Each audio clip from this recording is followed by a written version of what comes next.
and welcome to the first exclusive for our Patreons content. So, I'm sure you've heard on the podcast that we play a lot of Warzone. Whether we're good or not is debatable.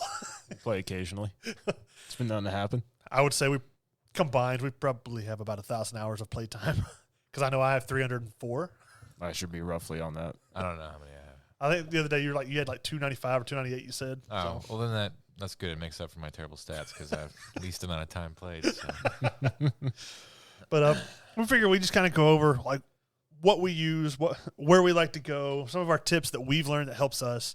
Now, like I said, we're not like great, but hey, we're better than average, I think. Yeah, if you go to like the greasiest mechanic shop and ask them advice on your car, that's basically what you're getting from us with Warzone. Some like hole in the wall. This is unsolicited medical advice from people who aren't doctors. But it's like, oh, you got that flu. Huh? It's like, drink some water, sweat it out. It's homeopathic crystals. But out of everyone that we know and on our playlist, our friends list and all that stuff, we have like 2 people that have more wins than we do. Yeah, and nobody else is close by a long shot. And the person who has more than me has attained wins by dubious methods. Not to be named, but so we're the greatest in like Smallville, like the small town or whatever. But the second we compete against anybody, we're the best in our community. Yeah. Yeah. Man, but anyways, we're kind of going on. Like we're just going to talk about what we feel helps us, and maybe it'll help you as well. But if we want to go first, like I figured we could break it down. Like Hayden, what are the 2 loadouts that you use that you feel like have been consistently usable every season? Well, for the most part. I started Warzone like I do any shooter, and that's just always close range, and I was terrible. I still am terrible, but I learned the value of long-range guns, and slowly but surely we drugged you along for it. Yeah. So like snipers are definitely there's only the majority of the map takes place where snipers are prominent. Very like lesser instances will the circle like collapse into places where snipers are not that dominant compared to ARs or other guns. Mm-hmm. So I would say sniper just about always has to be in your loadout. Pretty much, yeah. Yeah. And whether you have one or find one to do it. Right. If not, if you're playing, and it depends entirely on how you play. So like solos, yes, snipers always. If you're playing trios, as long as you have 2 dominant long-range people, you could probably compensate to be mid-range somewhere else. Yeah. That way you can conserve ammo and share whatever. But I like to be shotguns, but I'm just not good with shotguns. I don't know. Like every other shooter I've ever played, I've always dominated with shotguns. But this game, I don't know. Maybe it's because they're just changing like the way the weapons work so frequently. I never get used to them. Yeah, I mean, a lot of stuff gets either buffed or nerfed all the time, so it makes it a little don't tell us. So right now, the loadout that I have is over there. I defer to Tom for a second. Hi, I'm Tom. So brought to you by Tom. Brought to you by Tom. Tom has been sponsored by Tom's parents. Bringing you Tom. Just give him a loadout real quick, Tom. I thought you had the floor. Let me get it pulled up. No, we're gonna wait for you. As you can tell, this is just like I said, exclusive content, a little look behind the scenes of what we typically talk about anyway. Premium content. All right, so the XM4, last time I checked, was the better of the newer M4s of the ARs to come out. So that's what I've been using. Now you say the FAR has been buffed. And yes, the FAR just got buffed. And by the time this after it got nerfed goes out, where you were listening to it, they're probably going to change every single weapon in the game. Like this pistol that just came out. Yeah. Completely news to me. But anyways, so I use Agency Suppressor. That one always does the best for velocity, range, velocity, all that stuff. I don't know. Usually, if it's at the bottom, it's one of the better things. So yeah, the last thing you unlock. Yeah, similar to the monolithic for Modern Warfare game right. guns. I use the Task Force barrel. I think that's got better aim down sight time for that barrel. And I use a rear grip for stability, stock for stability. And I can't do iron sights. I just hate them. So I use a red dot iron sight. I mean, a lot of the iron sights to me just depends on the gun that we use, depending on what the sights look like. The more open they are, the more I can be okay with them on a gun. But now, when I play Resurgence, or if we get a circle that's like stuck in downtown, I will get a shotgun. And because, if the instance where you're going to get in a firefight is more likely to happen indoors, I think shotguns do dominate. Because all you got to do is just aim down a hallway. So anyways, I use the Gallo SA-12 or the Origin, but right now I'm just using the Gallo because I think it actually has... I think its TTK is a lot faster. Yeah, the DPS is a little bit faster than the Origin, even though the Origin you can get a drum. But then you got to weigh in factors for shotguns that are like super crucial, like aim down sight speed while shooting. Shooting speed. Yeah, so shooting speed, aim down sight, how much it can load, how fast it takes to load. So all that kind of stuff. Anyways, I use the agency choke for the Gallo. I use the standard barrel. No, the 22.7 extended barrel. So it gives you more damage. I compensate by having the marathon stock, which gives you a faster ADS because the extended barrel adds a lot of ADS time. And then so does the 9-round tube. 9-round tube doesn't actually add. It says it doesn't add any ADS time, but I think it does.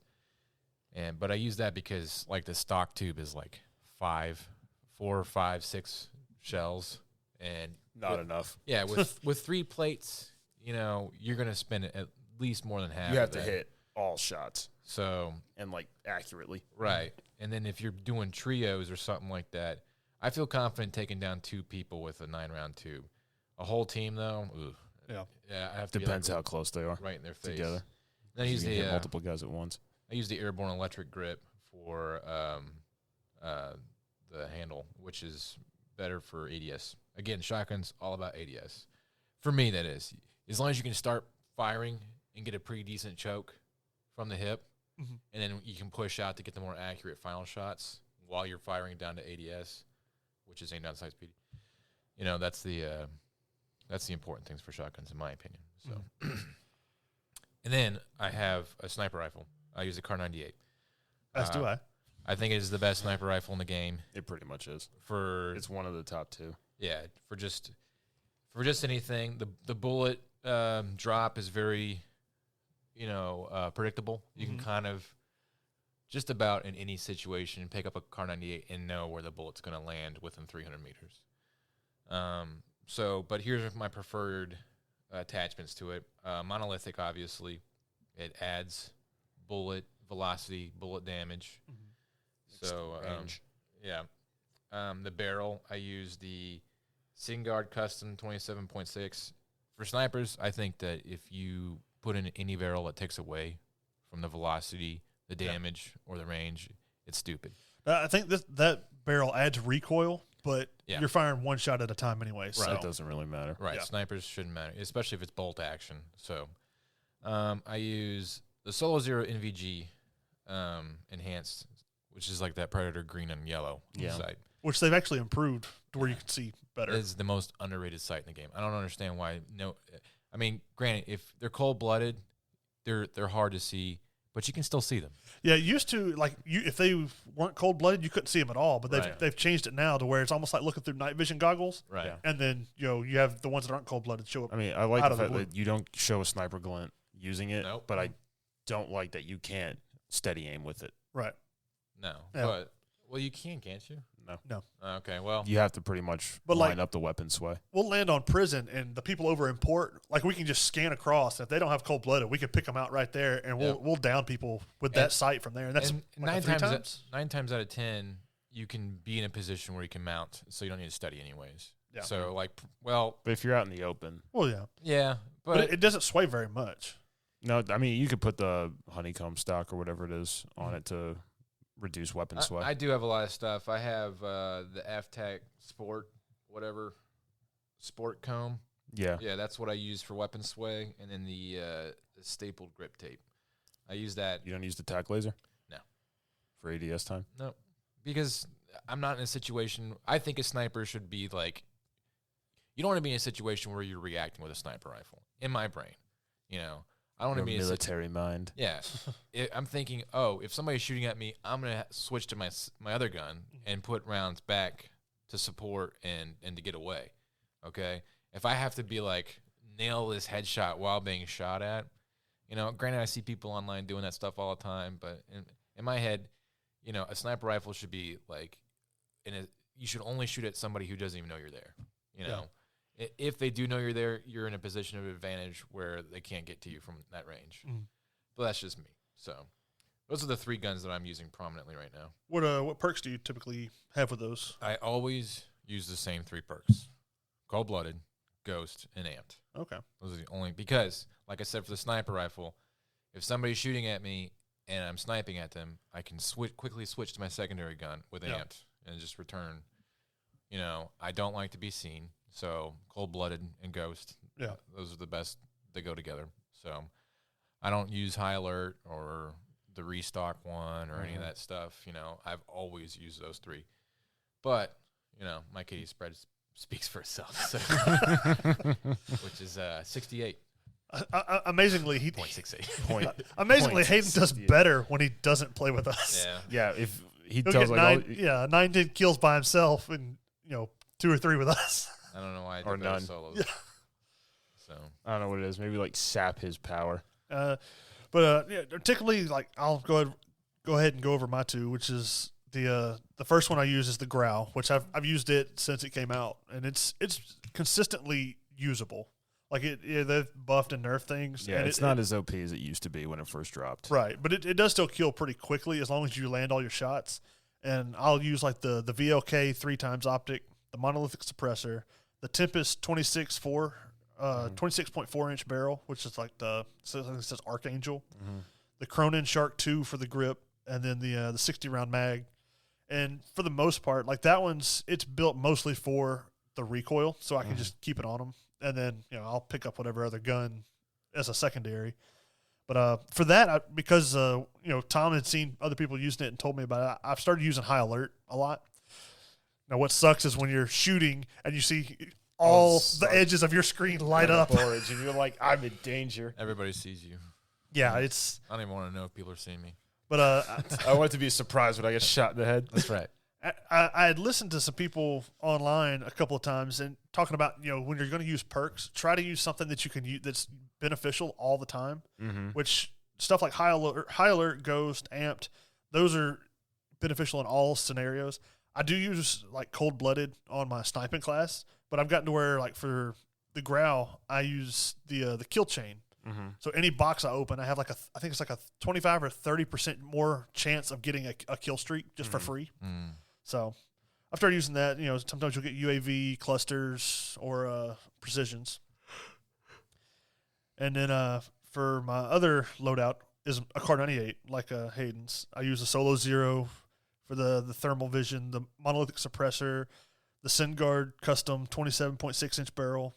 But then, different than him, I use the tack laser for the faster ADS, and then a hollow stock mod, which is supposed to help with recoil, but it helps with recoil and then your bullet velocity or the what you call it What? Range is what they call it on modern warfare guns. Yeah. So those are what I use. But I mean, like I said, these are guns that I've found that work consistently over all the updates and mod and buffs and nerfs and stuff that still work consistently well. Yeah, I think in essence of everything, modern warfare guns are still dominant over Cold War. Yeah. Especially the snipers. But well, like Cold War will buff stuff to where they're better, but then nobody people like them. Well, yeah, people will complain, so then they put it back down. So.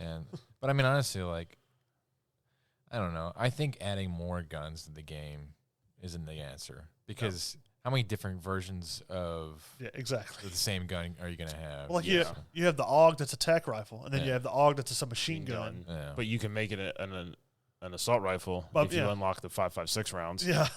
It's all over the place. It's just wild. I mean, when it guns was are just cool. Modern Warfare, there was like little sub combinations you can do. Like you can make an AKU, you can make a 10-round high powered rifle. Well, I mean, like they've got an XM4 and an M4. It's the same gun, just one's Call of Duty, one's Modern Warfare. The minutiae stats that make the XM4 just a little bit different, just because Cold War producers are making the game right now. So. Yeah. The biggest thing about the XM4 is that there's no damage drop off for shooting limbs from the chest. You get the same damage all over except the head, which is more. Yeah, and that's because it's Cold War. They got to make it a little bit better. A little bit. Which all the Cold War guns that have come out have been obnoxiously overpowered versus what was the meta with Warzone with Modern Warfare guns as they came out, like the Grau, the M4, the Bruin. And most of the Modern Warfare ones would be overpowered because somebody was able to exploit one of the attachments or something. The Cold War, they're just better. Yeah, it was like the recoil wasn't as severe. The damage drop off was another thing that not short. Another thing that pisses me off about the weapons, modding or whatever you want to call it, is like the way they explain what the attachments do and how they add or take away certain stats to your gun. First off, they're very vague stats like range, or damage. What kind of damage are we talking about? Does it do more head damage than typical, or does it, does it do more damage at extended distance? They never explain all that stuff, and then they have hidden stats that they won't even tell you that are in there. Yeah, and that pisses me off too. Like for instance, you can move faster while aiming down sights with certain guns. Yeah, Like strafe I don't speed want to and have all to that. like go into the dark web to figure out what my guns do. I want it all to be explained right there in front of me, and all the stats and stuff like that. And it's stupid. And I wonder honestly if the developers even know half the time what all their guns actually do. No, Probably not. No. So because they just spend a lot of time trying to make it where all the Cold War attachments do what they actually say they do, right. and not complete opposites or reverse. That's just me though. All right, you got yours, Tom. Tom, what you use? My typical favorite is the SBR sniper rifle, the SBR 10. Monolithic suppressor, 8x sniper scope, tac laser, Norma mags for damage and range, and the comb stock. Okay. For stability. Nice. Easily one of the best sniper rifles in the game. So you don't mind them seeing glint? When you aim down sight? Okay. That's like one of my things. Why I like the solo. So. I mean, I wish I could get away with not doing it, but a lot of times I don't hard scope for that long, Right. unless there's a guy, then I'll aim at him Right. and see if he stands still long enough I can shoot him in the face. Yeah. Right. The damage drop off, I mean, up to 200 meters, you don't really have to put that much on it. Yeah. The lead is pretty easy to figure out. It's roughly around the same as the Car 98, Yeah. but the bullet drop is not nearly as bad. Was the Car 98? I Yeah. thought the Car 98 had better bullet drop. It's definitely not as slow. They're pretty similar, but I mean one of the reasons I switched over is because the Car 98 was because you showed me the Solo Zero and I don't have glint, so I can just sit there and aim all day long. I used to use the Car 98 like all the time, and then I got back into the SPR, and I was like, I just like the feel of it better. Yeah. But I'll use that pretty much with the same perks: cold-blooded, ghoster, high alert, and amped. Okay. Gotta have amped. Mm-hmm. Amped is easily the most important. Yeah, on that last tier, there's really nothing else to use that's as effective. I think what flak jacket's on there or something. Or it's the one that protects you Tracker. from being able to shrapnel. Tracker. Yeah, the Shrapnel is on there where the tracker. You spawn with like 2 extra lethals or something. And there's the one that keeps you from like being flashed as easy or something like that. Yeah. Right. That's And then my other one that I'm kind of becoming a fan of is the Ram 7. okay. I used it before, and it was like, oh, it's really good. And then all the the buffed meta weapons were still out. So now the playing field is kind of evenish. Yeah. The Ram is really starting to shine, which I think it'll probably get buffed or nerfed here soon. But monolithic suppressor, Ranger barrel, Commando 4-grip, 50-round mag, Halo optic. Okay. And I got the little blue dot. I grinded out to get it. So it's a really nice, clean sight picture. And just one tiny blue dot that you occasionally can't see because you've got so much going on. Right. But obviously the same, cold-blooded. Then I'll use overkill, so I have the Ram and the sniper. Like you said, you pretty much needed an AR and a sniper rifle, and you're pretty much set for most engagements. Right. Okay. Except that that niche stuff where you run into a room and there's a dude hiding behind a door with a 12 gauge. Right.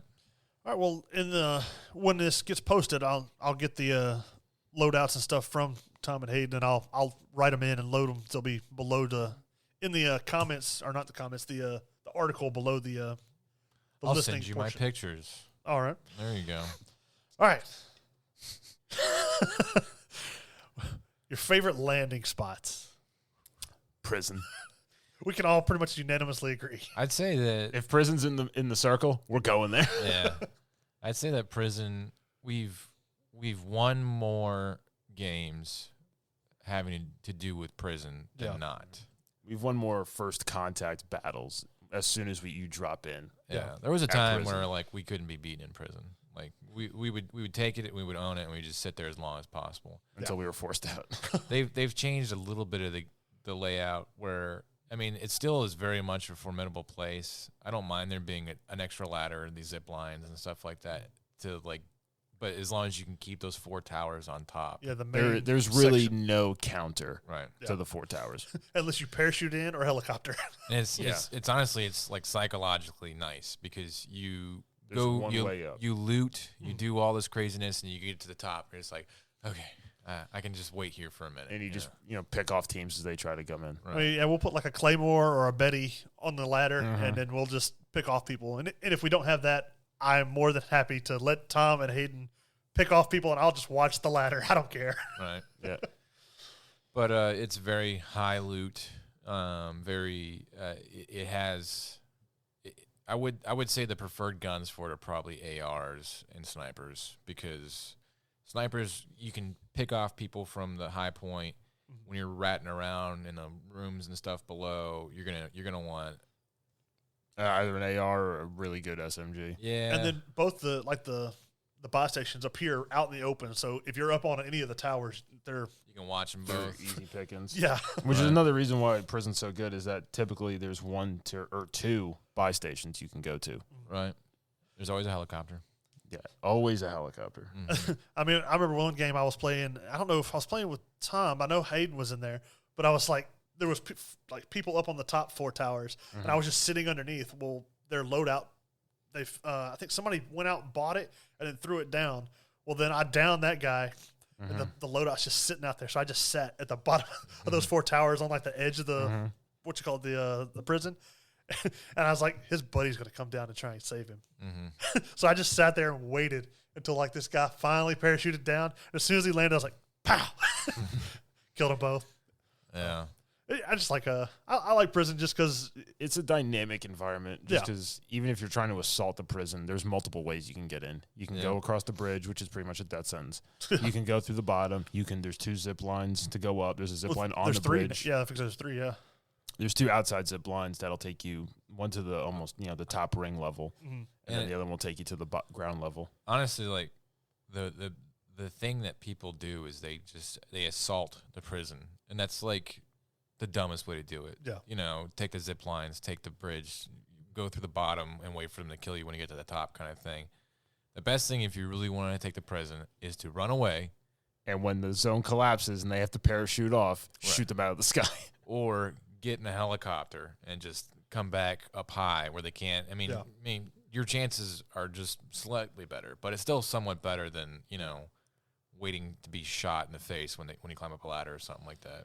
I mean, I would say if you're gonna come into the prison while somebody else is already there, that very back zip line, Yeah. that's probably the best way. You're the most covered. Yeah. Right. Because you can come up and then, if you do start getting shot at, you can just jump off, parachute, and be a good distance away. Yeah. As long as there's not somebody just sitting there waiting for you at the zip line. Yeah. Yeah. Which So- that's happened. When the game starts, it's very important too that because if prison's in the zone, chances are everybody's going to go to prison.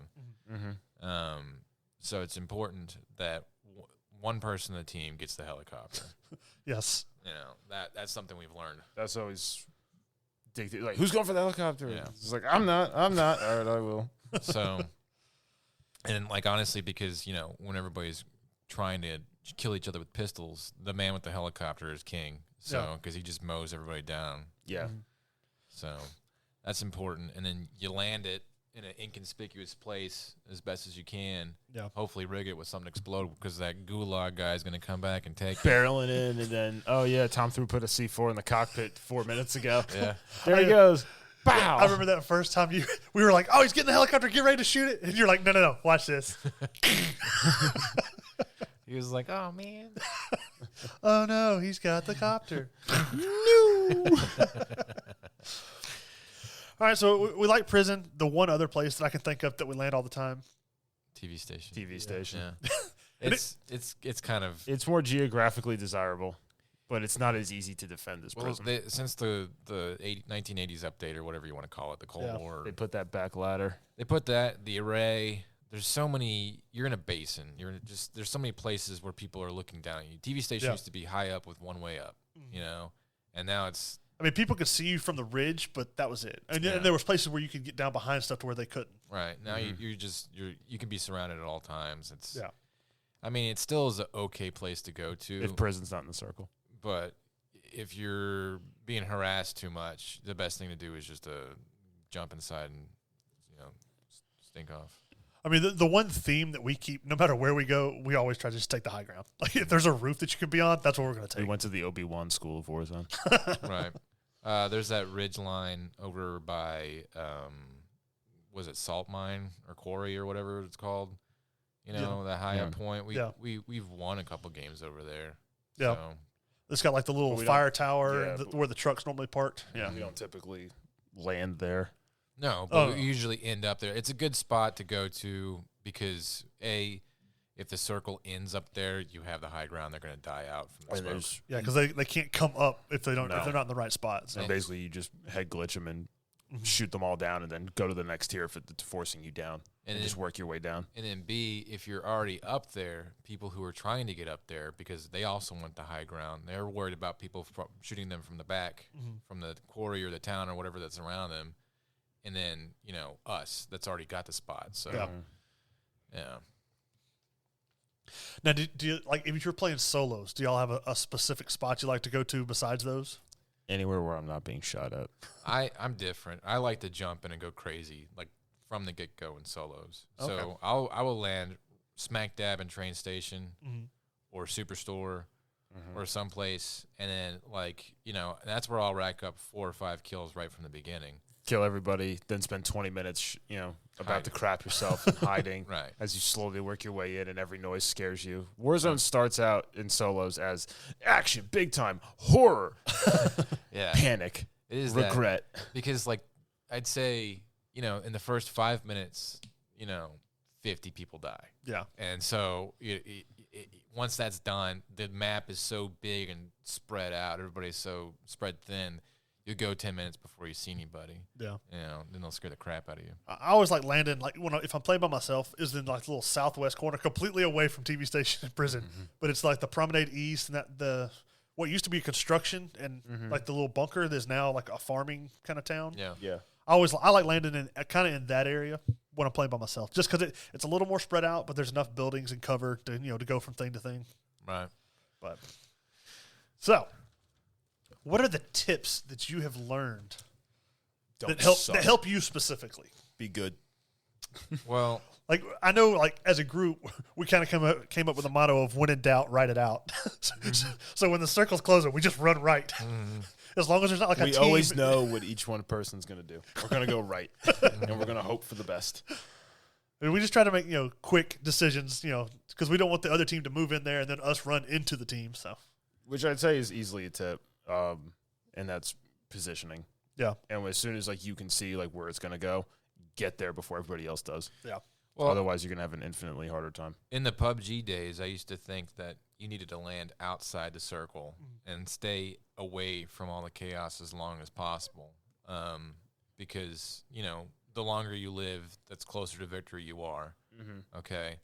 But, the more I've played this, I realize what zone pull means, and there's advantage for having a little bit of a riskier landing spot, knowing that the zone will pull in a certain direction, and you'll have that cush spot if you can survive that first bad little, skirmish or whatever.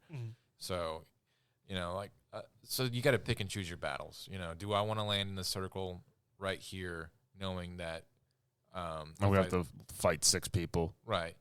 But if I fight 6 people and live, I have a position of advantage like prison. And a lot of loot. For prison with a lot of loot for the remainder of the game, which will definitely put the scales in my favor.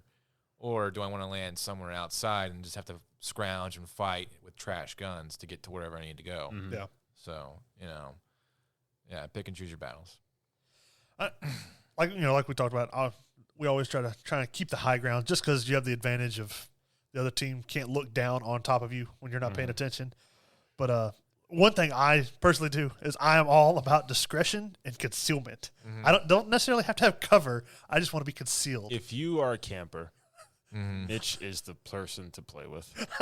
I am the camper extraordinaire. Hence the reason both of my operators that I majority are used for the majority are ghillie suits. Yeah. Mitch is the guy that is in the horror movie where all of their friends are being mauled terribly by some horrible monster, and he's just is like hiding behind a door or just going.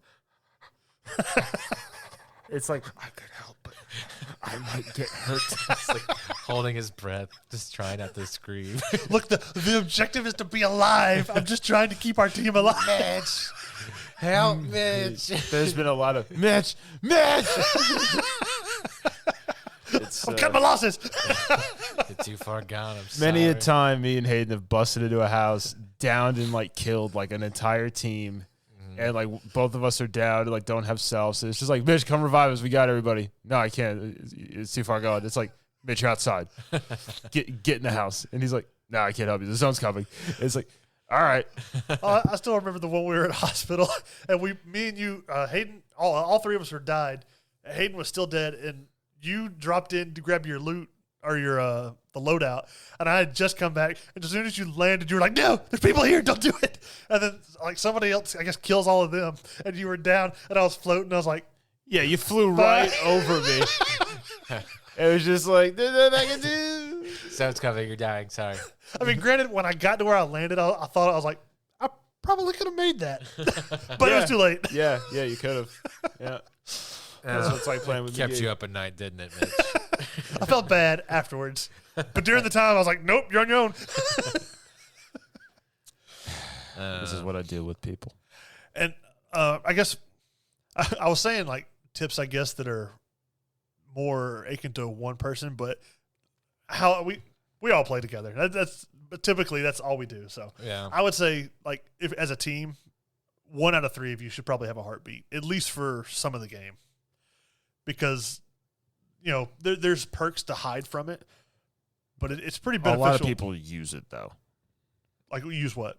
Those perks. I mean, at a certain point, the heartbeat doesn't really become a viable deal. It's mostly during the grenades. beginning of the game when it's the most useful. Yeah, but stuns are just so overpowered in that game. It's hard to not pass it up. Oh yeah, I understand. I mean, like if I find a heartbeat, I'd definitely pick it up and use it. My shotgun. I don't have any classes with it attached. All to my it. shotgun classes have heartbeats. So just because if I'm close to somebody, I want to know about it. I think that my biggest problem is that I want to spend money on what you would think would be a good idea, like airstrikes or clusters or whatever, munitions box. But honestly, like the UAVs are definitely the most important things and stuff like that. I'm always sacrificing for what I would think would be the best stuff, and knowing that this lamer kind of unnecessary or more necessary thing is the right decision for the game, even though it makes absolutely no stinking sense. It's just the way it is. But the precision and the clusters, they're really good. I mean, even if you're not getting a kill, they're good for like holding somebody off. That's the so only you can reason. Pick people up. This precision and clusters are good for defense only. Like we're pinned down by a sniper, we just annoy them with this while we run off. Other than that, or if you down somebody and you can put in a precision on them to try to get the finish. You got to do it quick. You got to be quick. And half the time I go to do it, airspace is crowded. It's like, come on. Yeah. So like the UAV is probably the best. That's why UAV and more practical guns. Well, I would say less practical guns. Like honestly, when it comes to a shotgun or an SMG, chances are for some reason an SMG is always going to win. Or if you have a rocket launcher versus an AR in close quarters, an AR is going to win for some reason. That makes no sense, but that's the way the game is. Yeah. So, like, you need to suspend your disbelief a good bit when it comes to like a tactical sense to this game. That's frustrating for me. Another thing I'd say is getting recon contracts if they're feasible to get without being destroyed. The trap of recon contracts is you get all of them, you know where it ends, you go there. There's already people there, and for some reason there's people there because they're like, oh, this is like roughly middle of the zone, like, oh, there's nobody here, and then you have to fight them now. Yeah, but I mean, like we've won a couple of times because either we got the foresight thing or we had the recons. We knew where the zone was going to pull, so we kind of waited like slightly in the smoke for just a second until it pulled towards us to where we could get it. Because like there was one where I think we were at the ship before they took it out with the zombies and stuff before the 84. Like there was one where you and Hayden were both attacking this one team. We knew the zone was going to pull out, so I just parachuted out with my gas mask and waited. That way, when they were running, trying to get away from y'all while y'all were shooting, I was shooting at them in the back. So, yeah, that's the thing about Warzone is the circles are a little bit more predictable than other games. Like I remember PUBG, the circles could be out in the water, and it was like last person not drowned was the winner.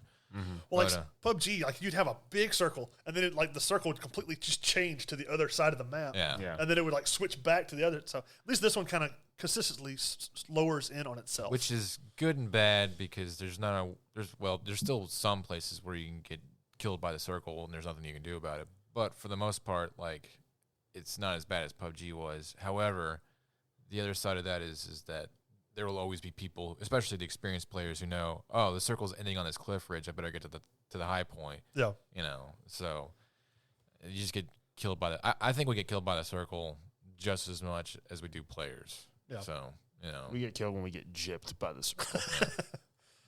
And my last thing is like I know there's operators that are really cool looking and they're fun to play with. And on Resurgence, I'll use the cooler looking ones. But in Warzone, use operators that give you the advantage. I mean, you don't have to, but that's why I use the bushes. I use the or the sim, the like dark colored ATU, whatever. The rose skin. I mean, whatever. Granted, people don't like naked Vikings. That's my fun one. All right. I mean, granted, people will complain about the rose skin and stuff, but which you can complain. That is the dumbest skin in the game. Yeah, because you have a smaller frame than all the male operators. Yeah. That's why I use Park though. It's so dark. It's smaller frame. If they're in a corner and you're playing on normal, visibility settings, you're not going to see them. Yeah. There's been many a time where it's just like that guy was invisible. Well, it's like with the ghillie suits. That's why I've laid down in a bush, and y'all seen the video where this guy, you just watching him running, jumping, and diving in the distance. That's a good point. And then he stepped on me.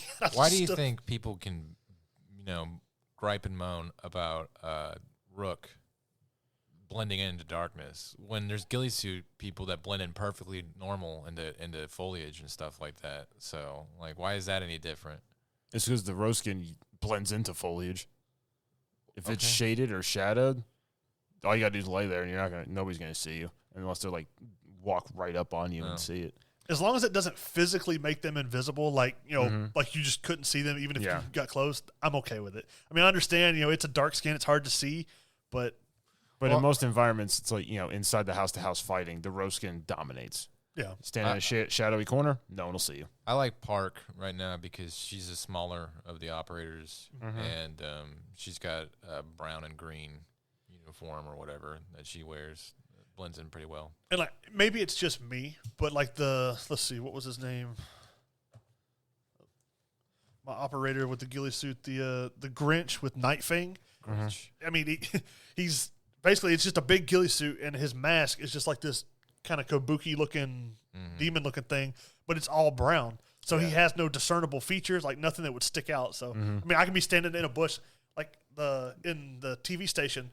I'm standing in like a potted plant, and I've watched guys walk right past me. Yeah. So it works out. Then you go, that bush has a gun. I've been to Army concealment schools and stuff like that, and that's like just what it is. If you can have as natural looking colors and distort your silhouette, because the human mind is conditioned to personify things in nature. Like you ever walked into the woods and you thought you saw somebody? It was just like the way the branches almost kind of made like the shape of a person or something like that. Yeah. Your mind is conditioned to see stuff like that, especially when you're sniping or something like that, and you see a hilltop and you look for like that human silhouetted thing peeking over the top of the hilltop and stuff. So if you can get a ghillie suit or something that distorts this head and shoulders figure, and just make it a blob with like sticks and stuff sticking out of it, people will subconsciously overlook that first. So.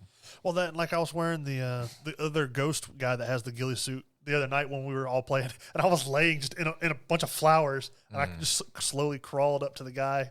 I killed the one. I didn't get the whole team, but they didn't even know I was there, and I was just like crawling up behind them. Until you killed one of their teammates. Well, yeah, but anyways, that was just some tips and tricks and some stuff that we used. Maybe it'll help you. Maybe you can just laugh at the things we use, but. Just listen to my tips. I have the best KD here and the most wins. Yeah. Good job, Tom. Some of my wins didn't count. That's not fair. No, I'm definitely not the best player. I think my problem is I try to make too much sense out of the game, and there's just you try to bring realism to this thing. It's just gonna make it crazy. I'll tell you, the biggest thing that gets us wins is team communication, calling out stuff, marking crap. Yeah, even when you're down, everybody acknowledging stuff. You sound like my platoon leader. Communication was good, guys. I mean, but seriously, like, there's been games where we've won where it's based on the fact that all of us were calling out our targets and marking everything. So like, guy, click, guy, everybody click. It's like, got down. It's like, this one's down. He's just going for the self-finish. It's like, all right, rotate. Rotate to blue, whatever. Yeah. Well, we'll be goofing around, joking. We'll get serious when we want to beat these guys. And we'll go back to joking. We're all joking around at the beginning, and at the end, we're like, all right. We have a chance here. Game face. We're in the top 10 now. This is serious. But, hopefully we're going to have more exclusive content. We'll normally have probably an exclusive thing a week. So if you're in the part of the Patreons, you'll have extra content every week. Tell us what you want us to talk about. What I want you to talk about? I'm talking to the audience, Mitch. Oh, okay. You don't have to be the center of attention for everything. It's not always about you. It could be. It really could be. This isn't the Mitch Power Hour. But yeah, if there's more exclusive stuff you'd want to hear, just us, either research or just talk about from our opinions, let us know. Yep, like Mitch, don't play with the microphone while you're talking into it. Sorry. All right, everybody. Well, thanks so much. Thanks for being a valued listener, and we look forward to doing this again. So, goodbye. Until next time. Bye.